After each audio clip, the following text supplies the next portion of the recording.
Assalamualaikum warahmatullahi wabarakatuh. Perkenalkan, nama saya Nur Hanifa, NIM B1031201010. Saya di sini ingin mempresentasikan mata kuliah Good Governance kelas reguler pagi kelas B, jurusan akuntansi semester 4 yang dipimpin oleh Bu Rusliawati.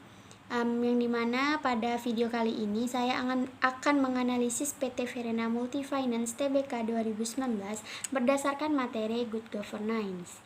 Nah, yang pertama menganalisis mengenai struktur kepemilikan perusahaan tersebut. Yang kedua, perlindungan terhadap hak pemegang saham. Yang ketiga, tanggung jawab Dewan Komisaris dan Dewan Direksi Komisaris Independen, struktur pengawasan. Yang keempat, ada komite audit dan komite lainnya, peran tanggung jawab, komposisi, dan keefektifan. Nah, pada bab pertama yaitu struktur kepemilikan. Nah, pada PT Verena Multifinance Tbk 2019 ini struktur kepemilikannya ada dua, yaitu bersifat individu dan institusional, baik dari segi pemegang saham lokal dan pemegang saham asing. Terlihat jelas bahwa pada perusahaan ini mencantumkan kepemilikan sahamnya, seperti pada umumnya investor institusional memiliki saham dalam jumlah besar, sehingga jika mereka mengedukasi sahamnya akan mempengaruhi nilai saham secara keseluruhan. Begitu pula pada perusahaan ini, pada investor institusional memiliki saham yang dalam jumlah besar. Selanjutnya nomor 2 ada perlindungan terhadap hak pemegang saham. Pada perusahaan ini, pemegang saham berhak memperoleh keterangan yang berkaitan dengan perseroan dari direksi dan atau dewan komisaris sepanjang berhubungan dengan mata acara rapat dalam RUPS dan tidak bertentangan dengan kepentingan perseroan.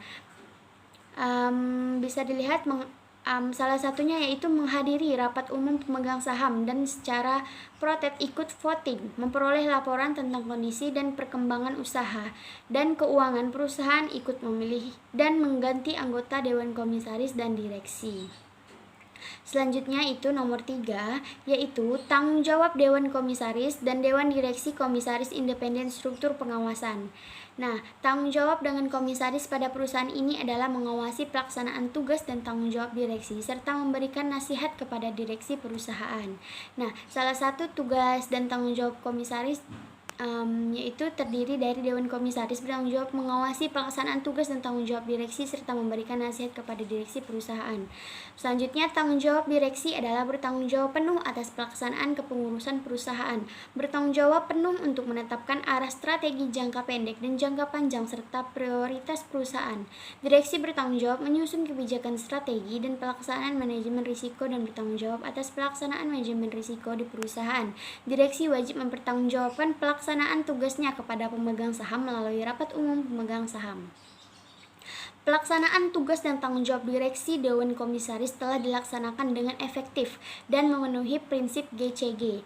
Anggota Dewan Direksi dan anggota Dewan Komisaris mampu bertindak dan mengambil keputusan secara independen, memiliki kompetensi dan integritas sesuai dengan ukuran dan kompleksitas persoalan, serta telah memenuhi ketentuan yang berlaku. Selain itu, rapat direksi, rapat Dewan Komisaris, serta rapat bersama direksi dan Dewan Komisaris terselenggara secara efektif. Nah, selanjutnya ada di dalam perusahaan itu ada lagi komisaris independen. Nah, tugas pokok komisaris independen yaitu menjabat sebagai ketua komite audit, lalu melakukan fungsi pengawasan untuk menyarankan kepentingan debitur, kreditur, dan mengakui kepentingan lainnya. Dan yang terakhir ada komite audit dan komite lainnya, peran, tanggung jawab, komposisi, dan keefektifan. Nah, komite audit yang berperan membantu Dewan Komisaris dalam memantau dan memastikan efektivitas sistem pengendalian internal dan pelaksanaan tugas auditor internal dan eksternal dengan melakukan pemantauan dan evaluasi atas perencanaan dan pelaksanaan audit dalam rangka menilai kecukupan pengendalian internal termasuk proses pelaporan keuangan.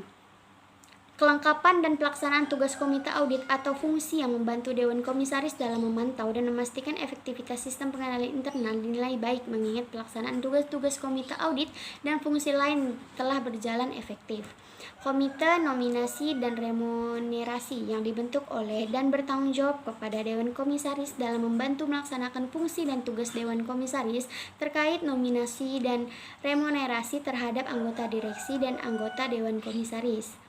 Selanjutnya ada Komite Manajemen Risiko, komite yang dibentuk oleh dan bertanggung jawab kepada Dewan Komisaris dalam membantu melaksanakan fungsi dan tugas Dewan Komisaris terkait penerapan manajemen risiko. Oke, sekian dari saya. Terima kasih. Wassalamualaikum warahmatullahi wabarakatuh.